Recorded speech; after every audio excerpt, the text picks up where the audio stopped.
千里之行，始于足下。A journey of 1,000 miles begins beneath the feet. We now gather in the Tao to travel the journey together. Welcome to Tao Talks with Derek Lin, where we take a deep dive into the Tao Te Ching by Lao Tzu. As always, I want to extend my welcome to you. Thank you for joining us. I would like to invite you to center your thoughts and direct your attention to this moment in time, to the here and now, to be fully present and mindfully aware as we are ready ourselves for this sacred process in the Tao with one another.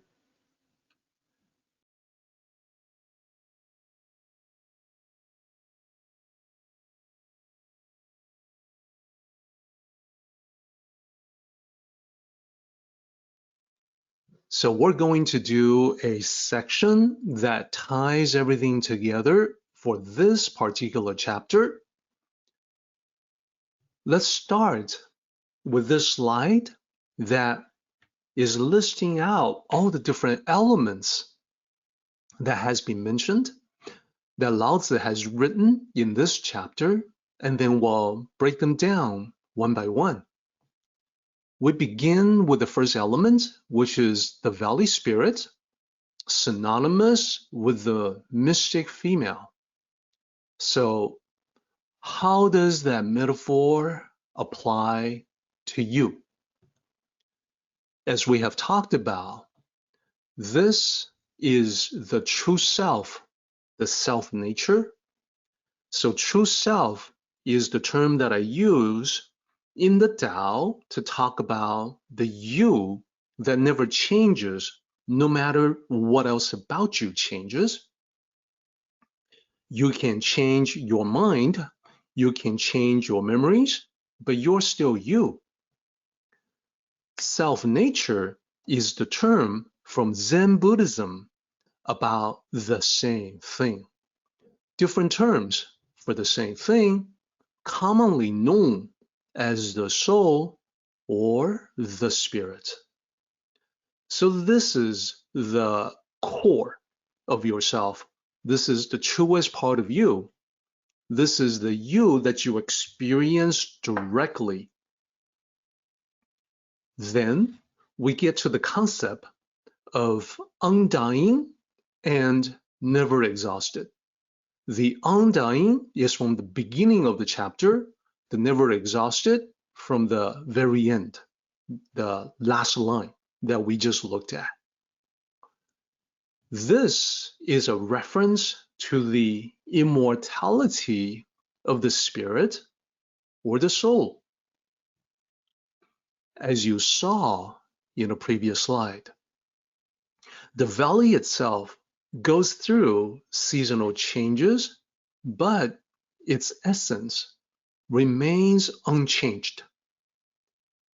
In a similar way, your soul goes through one lifetime after another, but you remain your essential self. Your connection to your fellow soul companions, manifesting as your family, as your friends, those remain constant lifetime after lifetime. Next, we have the character for the door or the gate, which is synonymous, in this case, with the character for the root.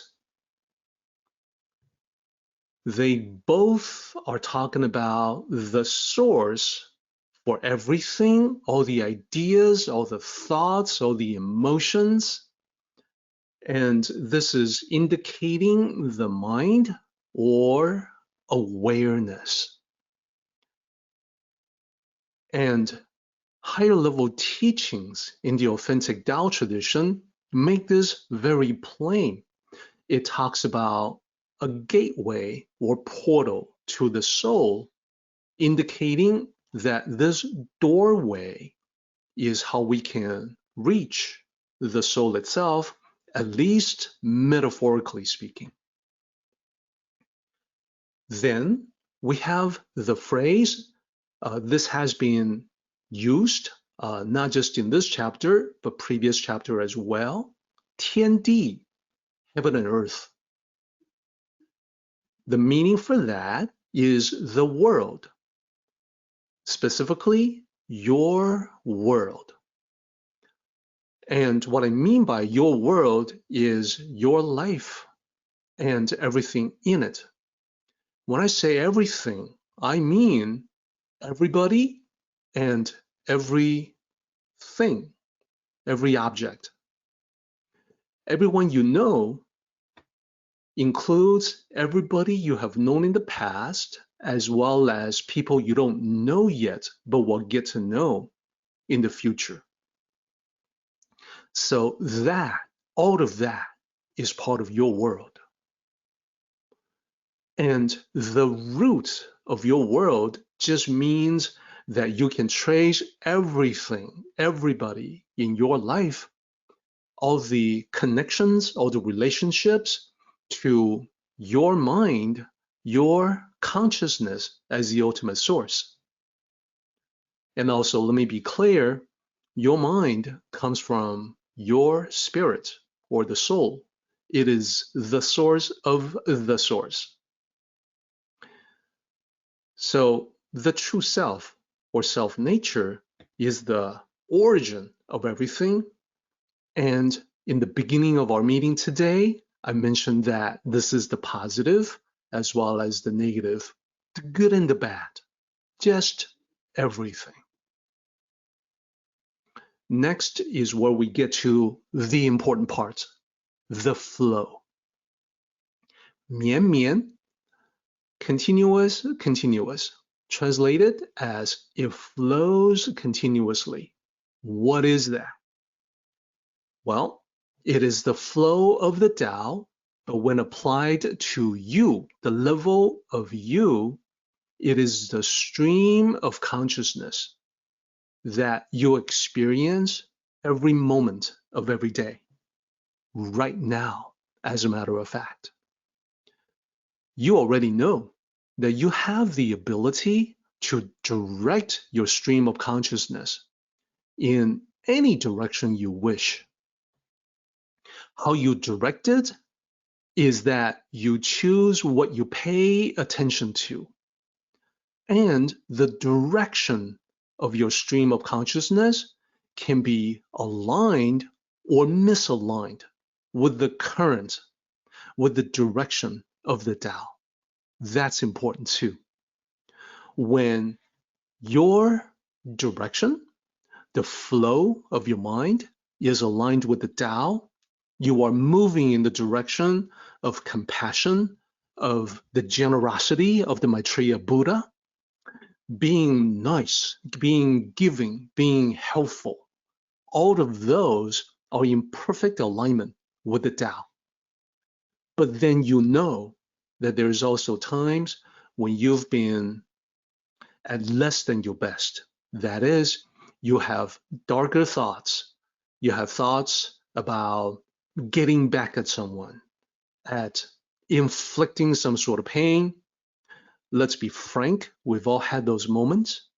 That is misaligned with the flow of the Tao. The more you engage in those directions, the more difficult your life becomes. And that is, it is harder and harder to swim up against the stream. So then, next we have barely perceptible. And this is the nature of consciousness. What I mean by the nature of consciousness is that I want to point out it's like the Tao. We don't fully understand it. What is consciousness? How is it created from the complex interactions of neurons in the brain? Some have asked the question, is consciousness an illusion? If it is illusory, Why do we feel it with such directness and immediacy? Even as I speak these words right now and you're listening to me, at any moment, this instant, we can be in direct contact with our own consciousness. We feel it working. We understand it is with us. More than that, it is us. So how can that be explained? We simply do not have all the answers. Lastly, the practical utilize it or use it. That is, we must make full use of your mind.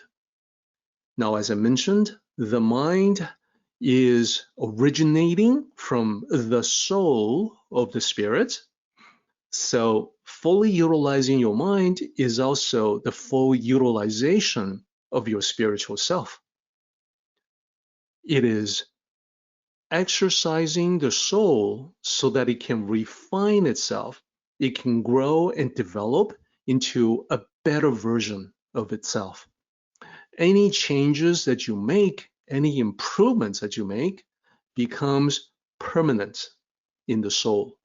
That is what you take with you from this lifetime to the next. So, having seen all of these concepts expressed by the Tao, expressed by Lao Tzu, apply to you, it is now time to get more into the flow, to talk about the flow concept. Now, oftentimes we say, go with the flow.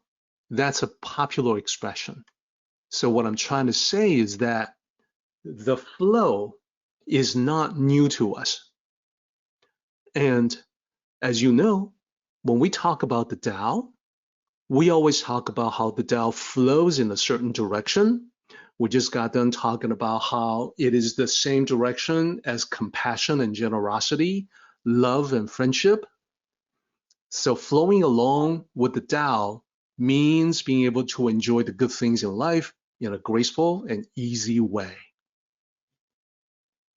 Conversely, flowing against the Tao, swimming against the stream, striving, struggling, expending a lot of effort, making little progress. Now, flow has gotten more attention in recent years because of the modern study of the flow state. It is an area of study in human psychology, the flow state. The flow state is something that psychologists looked at initially when they looked at artists and artistic expressions, creative expressions.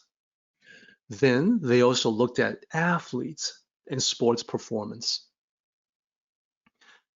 They quickly discovered that whether it's artistic expressions or athletic performance, the elite level artists and athletes, they all talk about getting into a groove where they can literally do no wrong. They talk about how it feels, and without any prompting, they use the word flow in their description. So for extreme sports especially, and when I talk about extreme sports, I'm referring to high-risk athletic activities like wingsuit flying, base jumping, skydiving. That's where participants a lot of times will talk about being in the flow state, the state where they are fully immersed, can do no wrong, and they lose track of time. But then, upon further investigation, psychologists realize it isn't just extreme sports, it's any sport.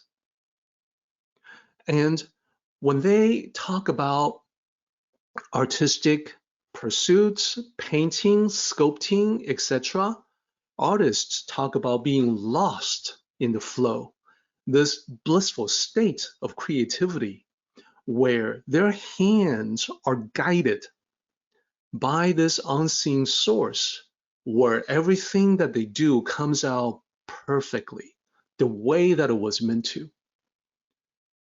That state of being, they realized, isn't just associated with artistic pursuits, but could apply to any activity, artistic or not. So from extreme sports to any sport, from creative endeavors to any activity at all. And indeed, is there anything that we do that we cannot do with an artistic flair? Everything that we do can be art. Sports themselves can be an expression of artistic merit. And any activities can be athletic in some way. So we're really talking about the flow state associated with everything that we do. It doesn't matter if we don't happen to be painting something or engaging in a sport, we can tap into the flow state, which in our expression is tapping into the Tao. And that is what it feels like. We flow with the Tao and we experience a certain state. We can feel it. We feel this energized focus, this state of effortless concentration. So the flow state is what athletes will sometimes say, getting into the zone. And in the language of the Tao Te Ching, the zone is the valley. And getting into the zone is gaining entrance to the valley. And when you are in the zone, there's the focus and concentration. There is also the total involvement and immersion in the process. Effortlessly, you are one with what you're doing. For an athlete, he or she becomes one with the movement. For an artist, he or she becomes one with the art. Complete immersion. It is also the ability to do the right thing without any worries, anxiety, or doubts. You just know that you put your hand there, it's going to be the right move. That you're going to be exercising, you're going to be executing a particular motion, and it's going to be the perfect motion. And the result of that, optimal results, outstanding, excellent results. But it all seems so effortless. That is the flow state. Remember, in this chapter, we talk about how the Tao flows continuously, barely perceptible, and yet it is something that we can tap into.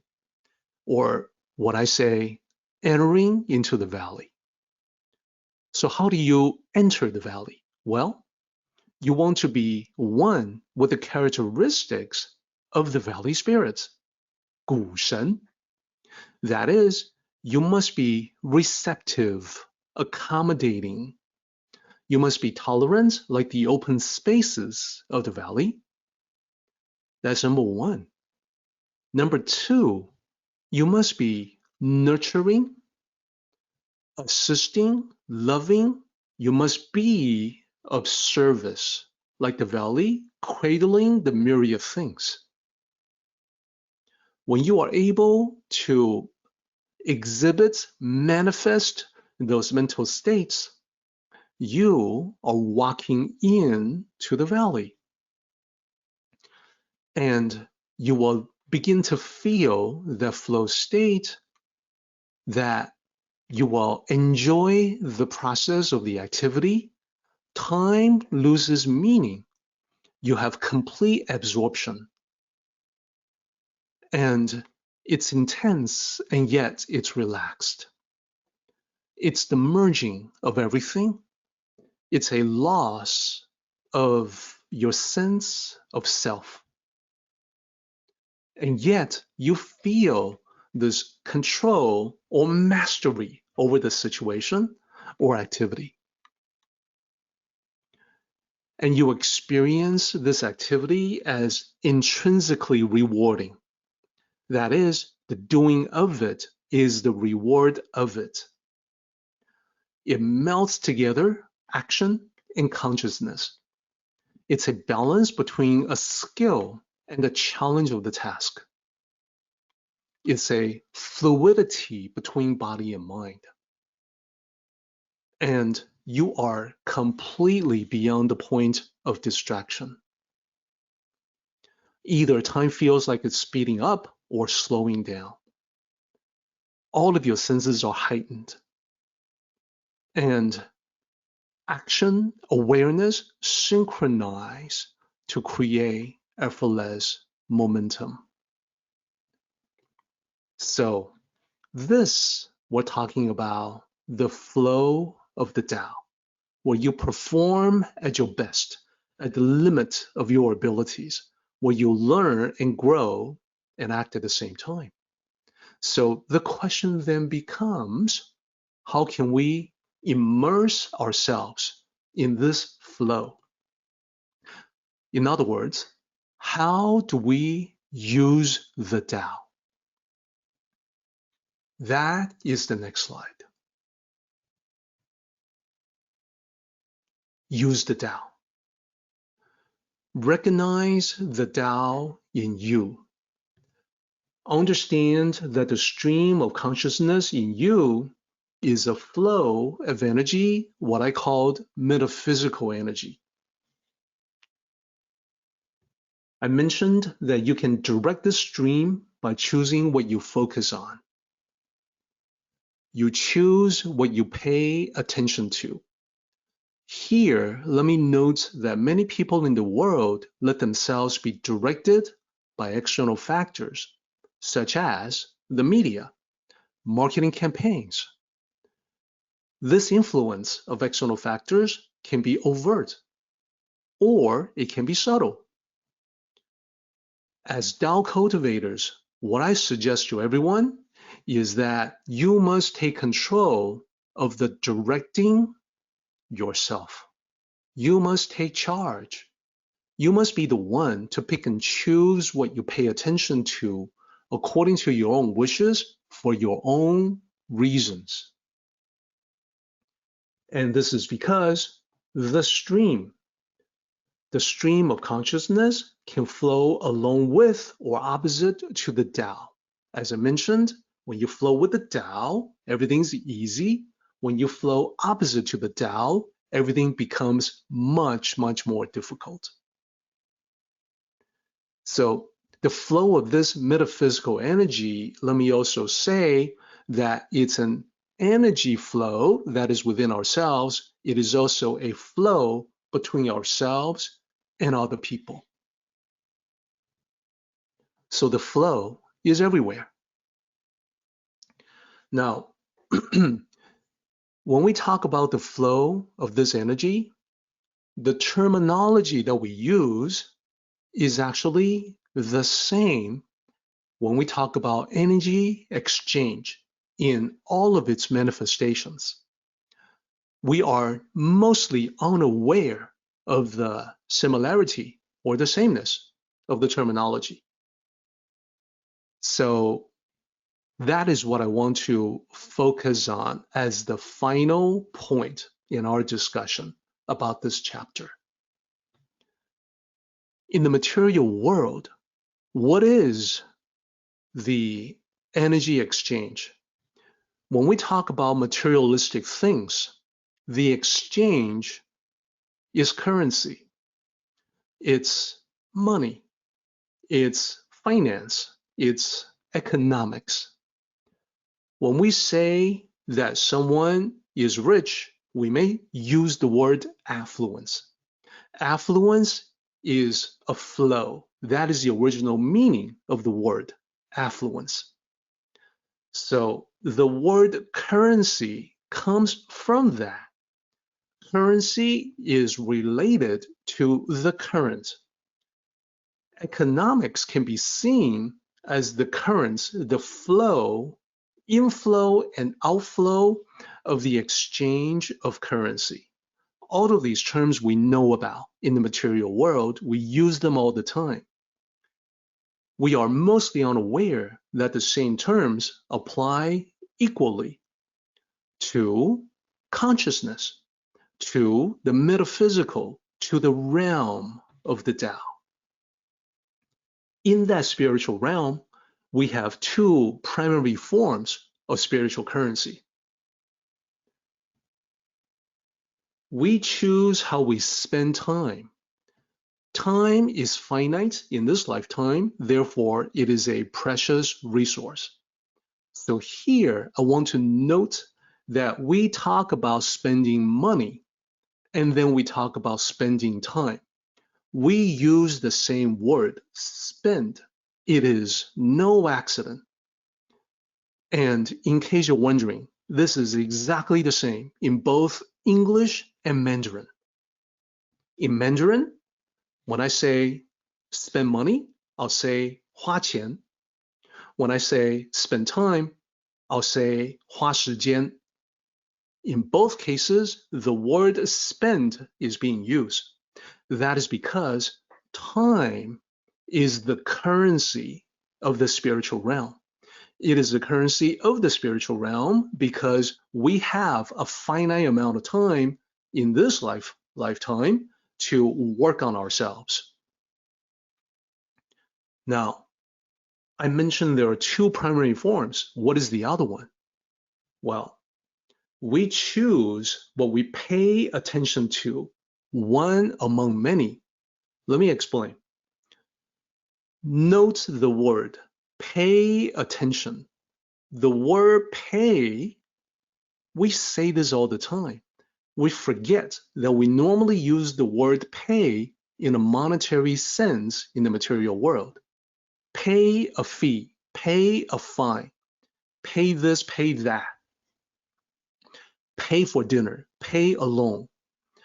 We forget pay attention. It means attention is the other major form of spiritual currency. Why is it currency in the spiritual realm? Because spirituality is a current. Because the Tao is a flow. This is why we have to pick and choose what we think about and what we do, how we utilize the Tao. And there it is, utilizing the Tao. It means we have to be mindful about what we spend our time doing. If we're wasting time, it's the spiritual realm's equivalent of wasting that valuable currency to something that is not worthwhile to the soul. If we pay attention to everything, we end up wasting time. And if we're indiscriminate in picking and choosing what we pay attention to, if we fail to direct our awareness, then again, we are wasting spiritual currency. Those who are not yet skillful in the spiritual practice usually end up wasting time because they pay attention to everything that comes their way. This can be, for instance, the quick fix solutions that we come across all the time, that are being marketed to us all the time, or get rich quick schemes, which is the material world equivalent of that, or techniques, books, seminars that promise quick results, instant enlightenment. All of these are things that come our way. They are not necessarily the Tao. They may be side roads or shortcuts that end up wasting time. Now, back to the idea of affluence. I talked about affluence being the original meaning being flow, a rich flow, an abundant flow. In the material world, affluence is the abundant flow of money. In the spiritual realm, affluence isn't money at all, but the abundant energy flow that we are able to cultivate as the result of using our spiritual currency wisely, the abundant flow of energy in the Tao. So this is all wrapped up in the imagery of the river. What river? The river flowing through the heart of the valley. So at the very end, we go right back to the beginning with the spirit of the valley spirit that flows continuously, manifesting as a river that gives life to all the living things in the valley. Powerful metaphor, and now you and I have the clarity to see it in its entirety.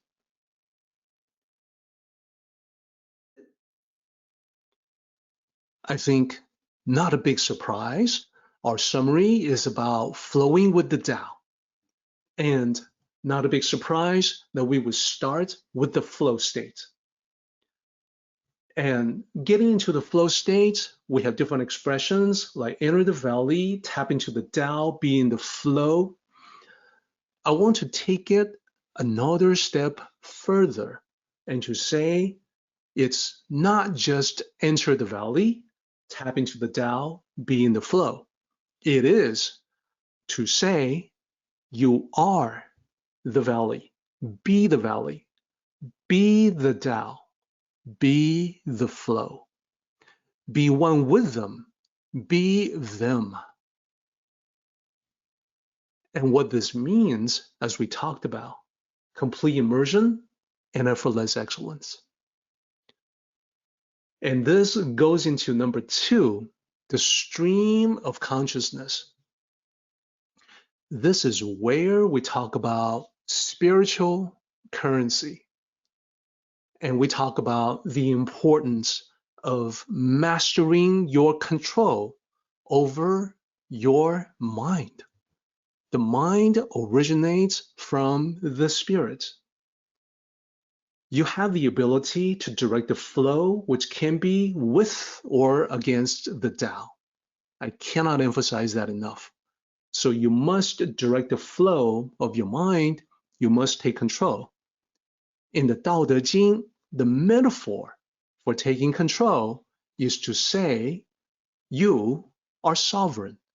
You are the king. You are the master of your own destiny. You have the birthright to take complete control of it. Lastly, I want to talk about the infinity of the Tao, the inexhaustible flow. And I mentioned spiritual currency just now. Remember the 2 most important forms that spiritual currency takes. Spending time, spending money. The terminology is the same, suggesting the underlying unity of the concepts. If we weren't aware of this previously, now we are. So to be economical, to be thrifty with money maps to being wise in spending the time that we have in this world. We all have a finite number of years ahead of us.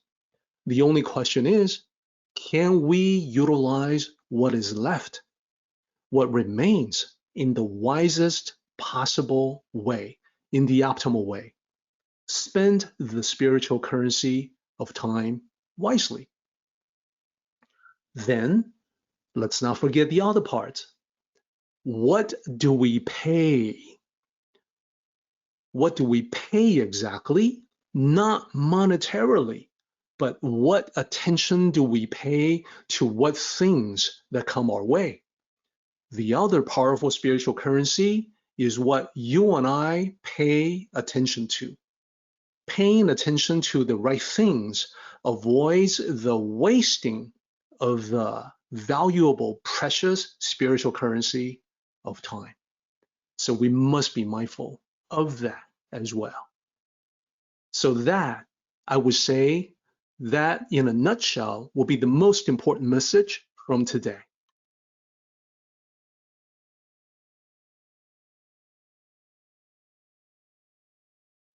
Our meeting has come to an end, but the journey continues on. Until next time, may the Tao fill you with peace and happiness.